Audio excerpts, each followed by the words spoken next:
हाँ तो दोस्तों, एक बार फिर से आप सभी लोगों का आपके अपने चहेते YouTube channel physics with concept पर दिल खोल करके हार्दिक स्वागत और अभिनंदन है।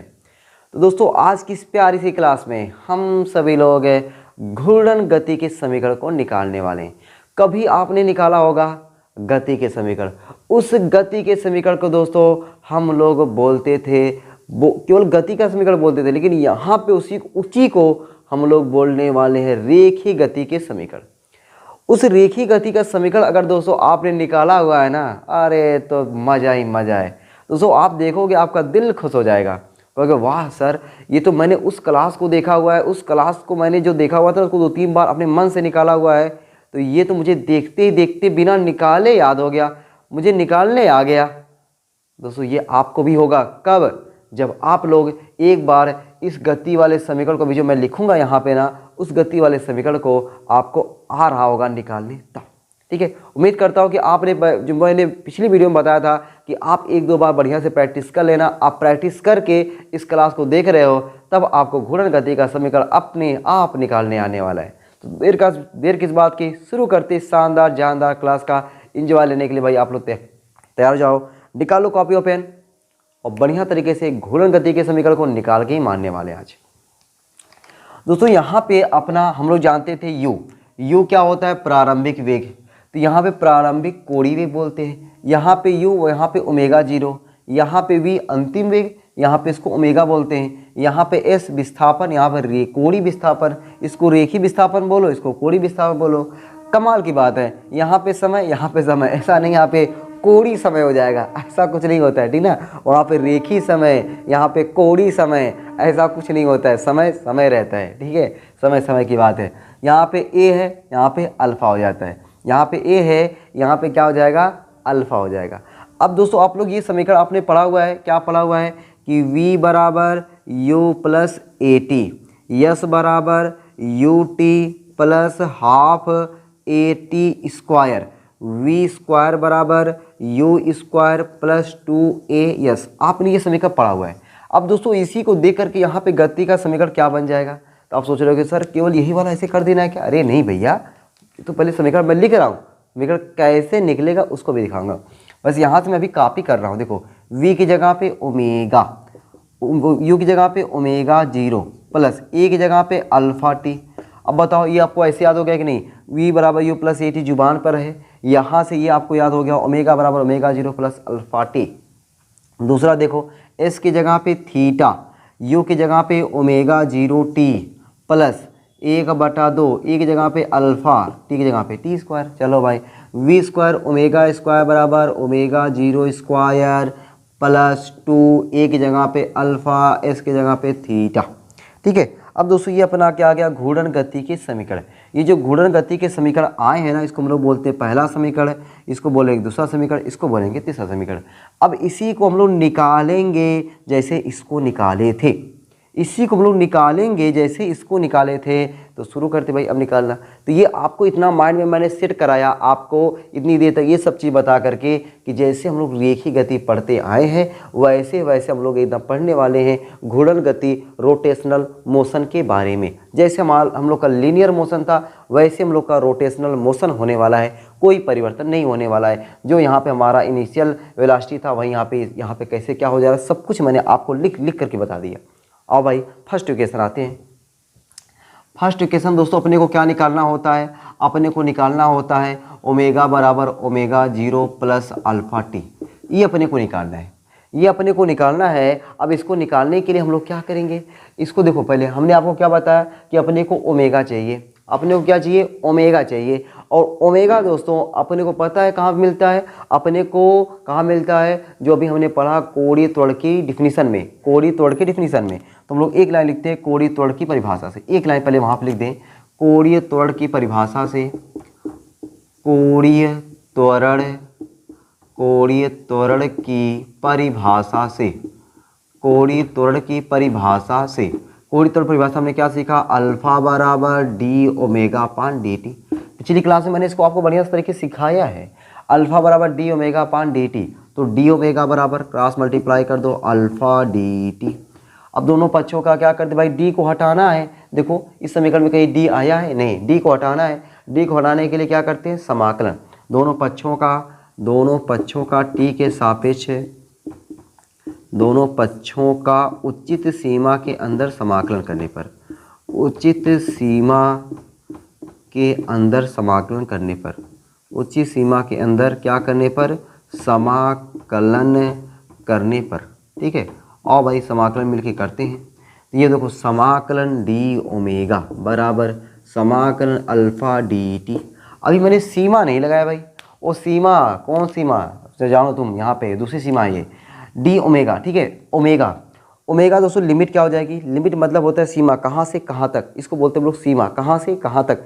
तो प्रारंभिक वेग से अंतिम वेग तक, प्रारंभिक वेग से अंतिम वेग तक, प्रारंभिक कोणीय वेग ओमेगा 0, अंतिम कोणीय वेग ओमेगा।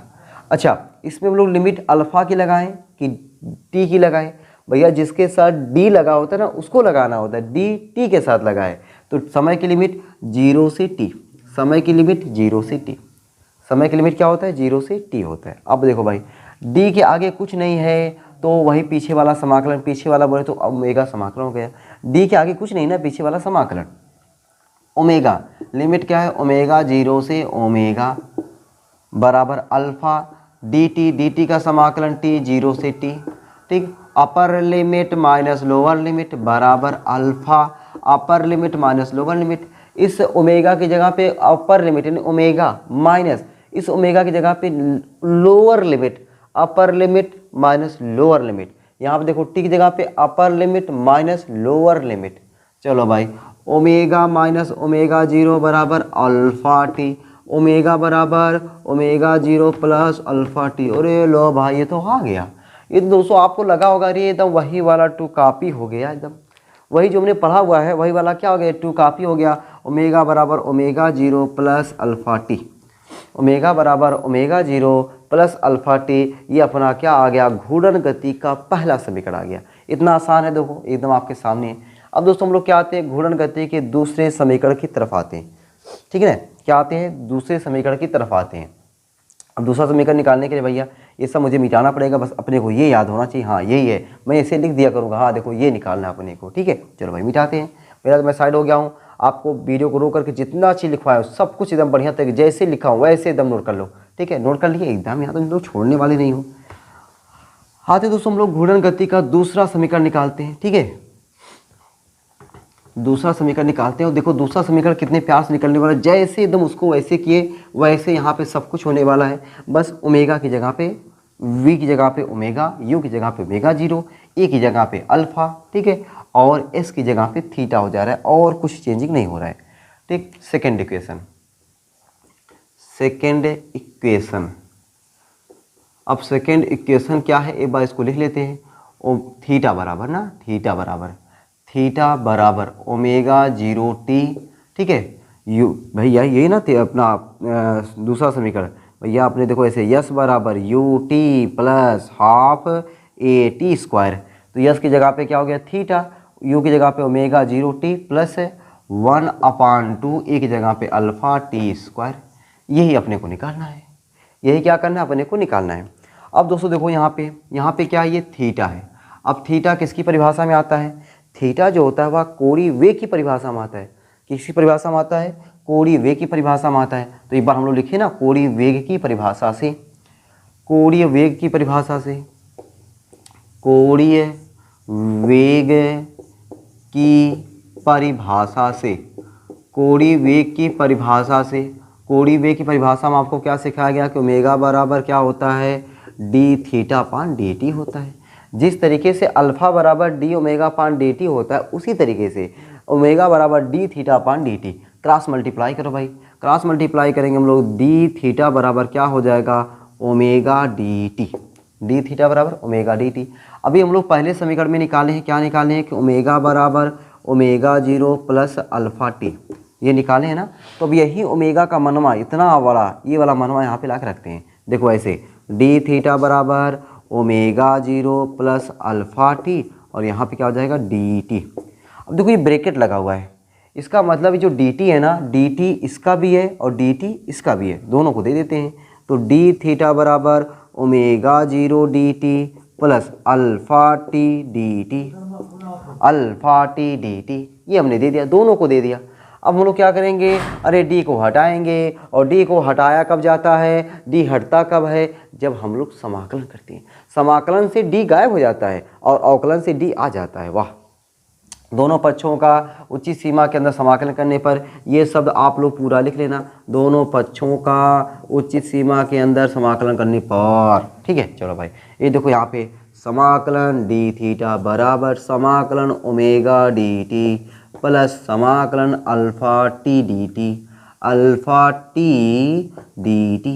ठीक है, लिमिट लगाओ भाई, लिमिट देखो, तुम लोग को लिमिट से डर लगता है ना, लिमिट से डर लगता है, चलो आओ, लिमिट से डर लगने नहीं देंगे यार। बस दोस्तों आप ये देखो कि लिमिट जो अपने को लगानी है ना, वह किसकी लगानी होती है, पहले ये पहचान करो। लिमिट दोस्तों हम लोग उसकी लगाते हैं जिसके साथ डी लगा होता है। इसमें डी किसके साथ लगा, टी के साथ लगा है, तो लो भाई 0 से टी हो गया। वाह भाई, कोई दिक्कत नहीं ना। अच्छा, इसमें दो, यहाँ भी टी के साथ लगा लिमिट, यहाँ भी क्या हो गया, 0 से टी हो गया, यहाँ भी क्या हो गया, 0 से टी हो गया। अब यहाँ पे देखो थीटा, अरे भैया जब कुछ नहीं चलोगे, जब कुछ चलोगे ही नहीं तो दूरी कुछ होगा क्या, कुछ नहीं दूरी। जब पूरे समय में एक चक्कर में पूरा थीटा हो जाएगा, तो यहाँ पे दोस्तों लिमिट थीटा की क्या हो जाएगा, 0 से थीटा, 0 से थीटा। जैसे 5 किलोमीटर आपको चलना है, पहले समय स्टार्ट ही नहीं हुआ, जब समय स्टार्ट ही नहीं हुआ तो 0 डिस्टेंस, पूरा समय में आपको चक्कर मार देना है। कितना चक्कर मारना है, 5 किलोमीटर, तो आपने 5 किलोमीटर मार दिया, तो ये कितना हो गया, 5 किलोमीटर। तो 5 की जगह पे क्या काम कर रहा है, थीटा काम कर रहा है। ये मैंने लिमिट चिपका दिया, लिमिट चिपकाने आपको आ गया। चलो भाई, अगर दोस्तों आपको लिमिट चिपकाने आ गया तो इससे मज़ा और किस बात की है। आ जाओ आगे देखो दोस्तों, यहाँ पे एक बार और इसको लिखता हूँ मैं, 0 से थीटा डी थीटा बराबर ओमेगा तो कांस्टेंट पद बेचारा बाहर आ जाएगा, 0 से टी डी टी प्लस यहाँ पे देखो अल्फा बेचारा बाहर हो गया, यहाँ पे टी डी टी 0 से टी। अब हम लोग समाकलन करते हैं। ठीक है, मतलब अब ये तो जो फार्मूला लगाते हैं, समाकलन तो मैंने किया, लिमिट विमिट सब लगाया, अब मैं समाकलन करता हूँ। जो फार्मूला लगाया होता है फार्मूला लगाता हूँ। मैंने आपको सिखाया डी के आगे कुछ नहीं ना, पिछवा वाला समाकलन हो जाता है। लो भाई हो गया समाकलन। इसकी लिमिट क्या है, 0 से थीटा बराबर ओमेगा अपनी जगह पे, डी के आगे कुछ नहीं है, पिछवा वाला समाकलन, पिछवा वाला ही समाकलन हो जाता है। लो भाई टी 0 से टी। अब ये कैसे हो जाता है, मैंने आपको कई बार सिखाया हुआ है, वही फार्मूला मैं अप्लाई नहीं करता, यहाँ पे फार्मूला अप्लाई करूँगा, यहाँ मेरी मजबूरी है। देखो अल्फ़ा, यहाँ फार्मूला लगाते हैं, टी की घाते 1 + 1 बटा 1 + 1 0 से टी। अब मैं यहाँ पे सुंदर फार्मूला लिख देता हूँ। कौन सा फार्मूला, यही फार्मूला सब में लगा हुआ है, लेकिन मैंने लगाया नहीं है। ठीक ना, मैं डायरेक्ट बता देता हूँ क्या फार्मूला लगाओगे। देखो ये फार्मूला है, इसको बोलते हैं समाकलन। इस चिन्हमा को ऐसे वाला है ना समाकलन, डर लगता है तुम लोग को कहीं डस ना ले। समाकलन s की पावर n dx, समाकलन s की पावर n dx क्या होता है भाई फार्मूला, s की पावर n + 1 बटे n + 1, s की पावर n + 1 अपान n + 1, ये क्या होता है अपना समाकलन का फॉर्मूला होता है भाई। अब यहाँ पे दोस्तों देखो क्या हो जाएगा, अपर limit minus lower limit, upper limit minus lower limit, upper limit करेंगे थीटा माइनस 0, यहाँ पे क्या हो जाएगा ओमेगा, अपर limit minus lower limit plus alpha, यहाँ पे क्या हो जाएगा t² अपान 2 0 से t। ठीक है, थीटा माइनस 0 थीटा, ओ मैं ओमेगा लिख रहा हूँ, वाह भाई कमाल है यार। थीटा इक्वल टू क्या हो जाएगा ओमेगा t माइनस 0 t होता है ओमेगा t प्लस 2 को बाहर करो, 2 की लिमिट थोड़ी है, लिमिट तो t की है। ठीक है, 1/2 alpha, upper limit minus lower limit, theta बराबर ओमेगा, ओमेगा 0 नहीं भाई, ओमेगा थीटा बराबर क्या होता है भाई ओमेगा 0 ना, थीटा बराबर ओमेगा 0। मैंने लिमिट क्या कर दी भाई, मेरा ओमेगा 0 रहा होगा क्या। देखो यहाँ पे ओमेगा 0 था, देखो मैं ओमेगा 0 को छोड़ दिया, मैंने ओमेगा 0 को छोड़कर ओमेगा लिखता चला गया। देखो यहाँ पे ओमेगा 0, यहाँ पे ओमेगा 0, यहाँ पे ओमेगा 0, यहाँ पे ओमेगा 0, यहाँ पे omega 0, omega 0 T plus 1/2 alpha t²। लो दोस्तों ये अपना क्या हो गया, गति का दूसरा समीकरण। थीटा बराबर omega 0 t plus 1/2 alpha t²। Theta क्या है, कोणीय विस्थापन, ओमेगा 0 क्या है, प्रारंभिक कोणीय वेग, t समय 1/2 गिनती है, नंबर है, अल्फा क्या है, कोणीय त्वरण है, और t क्या अपना समय है। ठीक है। तो ये रहा दोस्तों अपना क्या कि घूर्णन गति का दूसरा समीकरण। समझ में आ गया, बढ़िया तरीके से मज़ा आ गया निकालने में ना, कोई दिक्कत परेशानी नहीं। आ जाते दोस्तों हम लोग घूर्णन गति के तीसरे समीकरण को निकालने के लिए। ठीक है, तीसरा समीकरण निकाले ना एकदम भाई, देर किस बात की, शुरू करते हैं एकदम। तीसरा समीकरण निकालना है, ये देखो मैं मिटाए 1 2 3। अब हम लोग दोस्तों घूर्णन गति का तीसरा समीकरण निकालते हैं। तीसरा समीकरण को पहले लिखते हैं कि तीसरा समीकरण है क्या।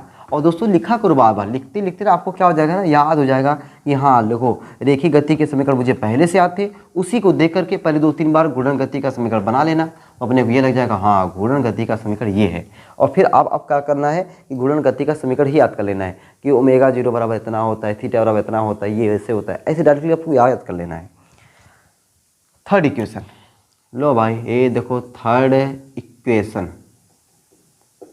दोस्तों थर्ड इक्वेशन क्या है भाई, एक बार देख लेते हैं। देखो ये है ना, ओमेगा स्क्वायर बराबर omega 0 square plus 2 alpha theta, ये ना ओमेगा 0 स्क्वायर बराबर ओमेगा स्क्वायर बराबर omega 0 square plus 2 alpha theta, ये है अपना गति का तीसरा समीकरण, घूर्णन गति का। घूर्णन गति बोलना पड़ेगा, गति बोलोगे तो रेखीय गति वाला आता है। ठीक है, इसको निकालते भाई। देखो कैसे पहचान करते, शुरुआत कहाँ से करनी है, सबसे बड़ी समस्या रहती है दोस्तों, शुरुआत कहाँ से करनी है। तो मैंने आपको ट्रिक बताया है कि देखो ये है ओमेगा, और ओमेगा किसकी डिफिनीशन में आता है, तो आप बताओगे तुरंत अल्फा की डिफिनीशन में। दोस्तों मैंने पिछली क्लास में आपको सिखाया और इस क्लास में बार बार आपको सिखा रहा हूँ कि अल्फा बराबर डी ओमेगा अपान डी टी। कोणीय वेग परिवर्तन की दर को कोणीय त्वरण कहते हैं, कोणीय त्वरण को अल्फा से लिखते हैं। ठीक है, तो कोणीय त्वरण की परिभाषा से एक लाइन हो जाए एकदम, कोणीय त्वरण की परिभाषा से, कोणीय त्वरण की परिभाषा से, कोणीय त्वरण की परिभाषा से हम लोग जानते हैं कि अल्फा बराबर क्या होता है, डी ओमेगा अपान डी टी।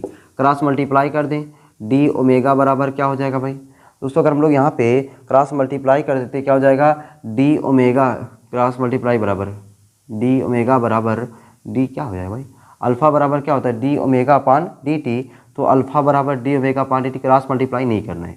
यहाँ पे क्रॉस मल्टीप्लाई करेंगे ना तो अपना जो पहला समीकरण निकालें वो वाला समीकरण निकलने लगेगा।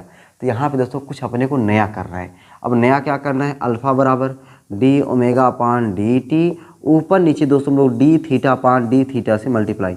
देखो बात, ऊपर भी डी थीटा नीचे भी डी थीटा, दोनों समान संख्या से गुणा करने पे क्या मान में कौनो परिवर्तन होगा, क्या कोई परिवर्तन नहीं, कोई परिवर्तन नहीं होगा। चलो अब हम लोग बटे उसको करते हैं जिससे अपना कोई फार्मूला बन जाए। ठीक है, फार्मूला बन जाए, जैसे अगर हम लोग डी थीटा पान डी टी करते हैं, कोई फार्मूला बनेगा कि नहीं, एकदम बनेगा। देखो मैं लिख दूं, अगर डी थीटा पान डी टी मैं साथ में लिखता हूं तो इससे कौन सा फार्मूला बनेगा, आप कहोगे विस्थापन बटा समय, ओ सर वेग बनता है, तो वेग हो जाएगा ओमेगा, क्या हो जाएगा, ओमेगा हो जाएगा। तो भाई इसी को मैं साथ करता हूँ, अल्फा बराबर डी ओमेगा पान D theta into D theta पान डी टी, मैंने इसको साथ में लिखा तो अल्फा बराबर क्या हो जाएगा, डी ओमेगा अपान डी थीटा इंटू ओमेगा। अब ये ओमेगा ओमेगा ओमेगा स्क्वायर मत कर देना खुशियों के मारे, ओमेगा डी ओमेगा अपान डी टी। अब जाके हम लोग क्रॉस मल्टीप्लाई करेंगे, अब जाके हम लोग क्या करेंगे, क्रॉस मल्टीप्लाई कर सकते हैं। जब क्रॉस मल्टीप्लाई कर सकते तो अपना क्या हो जाएगा भाई, ओमेगा डी ओमेगा बराबर ओमेगा डी ओमेगा बराबर alpha alpha alpha alpha D T, alpha D T D T नहीं भाई, डी ओमेगा पान डी टी, डी थीटा यार, देखो मैं डी टी लिख रहा था, डी थीटा। देखो ओमेगा डी ओमेगा बटा डी थीटा है ना, डी थीटा, डी ओमेगा बटा डी थीटा। देखो मैं ये क्रॉस मल्टीप्लाई किया हूँ, ओमेगा डी ओमेगा बराबर alpha D theta, alpha D theta, omega D omega बराबर अल्फा डी थीटा। ठीक है, ये मैंने क्या कर दिया, क्रॉस मल्टीप्लाई कर दिया। जब क्रॉस मल्टीप्लाई दोस्तों हम लोग कर देंगे, उसके बाद हम लोग क्या करेंगे, अरे डी को हटाएंगे और डी को हटाने के लिए क्या करते हैं, समाकलन करते हैं। तो दोनों पक्षों का उचित सीमा के अंदर समाकलन करने पर, ये शब्द आप लोग लिख लेना, मुस्कुराते हुए लिखना, दोनों पक्षों का उचित सीमा के अंदर समाकलन करने पर, जब समाकलन करेंगे तो क्या हो जाएगा, देखो ये समाकलन ओमेगा डी ओमेगा बराबर समाकलन अल्फा डी थीटा। लिमिट किसकी लगाते हैं, लिमिट किसकी लगाते हैं, जिसके साथ डी लगा हो। डी दोस्तों किसके साथ लगा है, ओमेगा के साथ लगा है। यहाँ पे डी किसके साथ लगा है, थीटा के साथ लगा है। ओमेगा की लिमिट क्या होता है, प्रारंभिक वेग माइनस अंतिम वेग, प्रारंभिक कोणीय वेग ओमेगा 0, अंतिम कोणीय वेग ओमेगा। ठीक है, जब प्रारंभिक कोणीय वेग था तो वहाँ पे विस्थापन 0 था, यहाँ पे क्या हो गया, थीटा 0, थीटा 0 नहीं थे, थीटा लिखते हैं। जीरो से थीटा, जीरो से थीटा। चलो भाई अब देखो इसका समाकलन कर दो। अभी देखो यहाँ पे फार्मूला लगाएंगे, फार्मूला लगाएंगे क्या हो जाएगा, ओमेगा की घाते 1 प्लस 1 बटा 1 प्लस 1 ओमेगा जीरो से ओमेगा बराबर अल्फ़ा तो बेचारा बाहर हो गया, ठीक है, अल्फ़ा तो बेचारा बाहर हो गया, एक बार मैंने जीरो से थीटा डी थीटा। तो भाई मैंने ये फार्मूला लगा दिया है, ये कहाँ पे लिख दूँ मैं फार्मूला, यहाँ पे लिख दूँ क्या, फार्मूला मैं यहाँ पे लिख दूँ, चिपका दूँ फार्मूला। देखो ये समाकलन एस की पावर एन डी एक्स बराबर एस की पावर एन प्लस वन बटा एन प्लस वन। ठीक, इस फार्मूले में क्या हो गया, अगर घात एक हो जाए, यस की घाते एक, एक लिखते नहीं है, डी एक्स बराबर यस की घाते एक प्लस एक बटा एक प्लस एक। दोस्तों यहाँ पे यस का काम कौन कर रहा है, ओमेगा, इसका काम कौन किया, ओमेगा, ओमेगा घाते एक प्लस एक बटा एक प्लस एक। जो वहाँ पे यक्स काम कर रहा है, यहाँ पे ओमेगा काम क्या है, ओमेगा घाते एक प्लस एक बटा एक प्लस एक। तो ओमेगा की घाते 2 बटा 2 जी ओमेगा जीरो से ओमेगा बराबर अल्फ़ा डी थीटा का क्या हो जाएगा, थीटा जीरो से थीटा। अपर लिमिट माइनस लोअर लिमिट करने से पहले 1/2 को बाहर कर लो, 1/2 बाहर हो गया, ओमेगा जगह पे ऊपर वाला यानी ओमेगा स्क्वायर माइनस ओमेगा जगह पे निचवा वाला यानी ओमेगा जीरो स्क्वायर बराबर टू नहीं यहाँ भाई alpha, alpha upper limit minus lower limit, तो omega square minus omega zero square बराबर अल्फ़ा थीटा होगा, 2 इधर चला जाएगा 2 अल्फ़ा थीटा। तो ओमेगा स्क्वायर बराबर omega zero square plus 2 alpha theta. तो दोस्तों ये रहा आपका गति का तीसरा समीकरण, घूर्णन गति का तीसरा समीकरण कैसे निकाला गया सब कुछ आपके सामने है। आपको मज़ा आ गया कि नहीं भाई, कमेंट बॉक्स में दोस्तों ज़रूर बताना कि मज़ा आया कि नहीं घूर्णन गति के समीकरण को निकालने में, ठीक है। अच्छा हम लोग रेखीय गति में समीकरण में दोस्तों हम लोग एक और समीकरण पढ़ते हैं, एक और समीकरण पढ़ते हैं। वो समीकरण आपको याद है क्या, यस एन बराबर u plus 1/2 a two n minus 1, ठीक है। ये हम लोग गति का चौथा समीकरण में इसकी गिनती करते हैं, इसकी गिनती हम लोग गति के चौथे समीकरण में गिनती करते हैं कि हमारा गति का चौथा समीकरण होता है यस एन बराबर u plus 1/2 a two n minus 1। तो अगर यहाँ पे हम लोग गति का रेखीय गति का चौथा समीकरण हो सकता है तो क्या घूर्णन गति का चौथा समीकरण नहीं हो सकता है क्या, अरे क्यों नहीं हो सकता है, एकदम हो सकता है। दोस्तों यहाँ पे क्या हो जाएगा और देख लेते हैं। देखो भाई क्या हो जाएगा, इसको निकालना होगा नहीं, बस डायरेक्ट किसी पे कॉपी कर देना है, कॉपी एंड पेस्ट कर देना है। यस की जगह पे यहाँ पे थीटा काम करता है, थोड़ा पेन चेंज करके ले दे क्या भाई, ताकि आपको लगे कि हाँ देखो ये थीटा हो जाएगा, थीटा एन लिखता हूँ, थीटा टी क्या लिखूँ, थीटा एन बराबर यहाँ पे एन है, यहाँ पे एन ही लिखता हूँ मैं, थीटा टी लिख सकते हो कब, जब यहाँ पे टी लिखते तब। तो थीटा एन बराबर यू प्लस, अच्छा ओ यू नहीं सर, यू की जगह पे ओमेगा जीरो प्लस 1/2 ए की जगह पे अल्फ़ा 2n माइनस 1, जहाँ पे n क्या है, टाइम है, n क्या है, टाइम है, ठीक है, सेकंड है, nवां सेकंड, 5वां सेकंड, 10वां सेकंड, 20वां सेकंड, 1000वां सेकंड, ओ है सेकंड, ठीक है। तो थीटा n बराबर omega zero plus 1/2 alpha 2n minus 1। दोस्तों ये हमने आपको सिखा दिया घूर्णन गति के तीनों समीकरणों और साथ ही साथ चौथा समीकरण कैसे बनता है उसको मैंने आपको सिखा दिया। उम्मीद करता हूँ कि आज की क्लास में आपको घूर्णन गति के समीकरण निकालने ही नहीं याद भी अच्छे से हो गए होंगे। आपको रेखीय गति के समीकरण, घूर्णन गति के समीकरण बढ़िया तरीके से याद हो गए हैं। अब दोस्तों हम लोग अगली क्लास में मिलेंगे और अगली क्लास में हम लोग सीखेंगे जड़त्व आघूर्ण के बारे में, ठीक है। तो आज की क्लास यहीं तक। आप लोग ऐसे ही हंसते रहना, मुस्कुराते रहना, पढ़ाई लिखाई को शानदार धुआंधार जबरदस्त तरीके से करते रहना, ठीक है। चलते भाई सबको bye bye, Radhe Radhe, love you.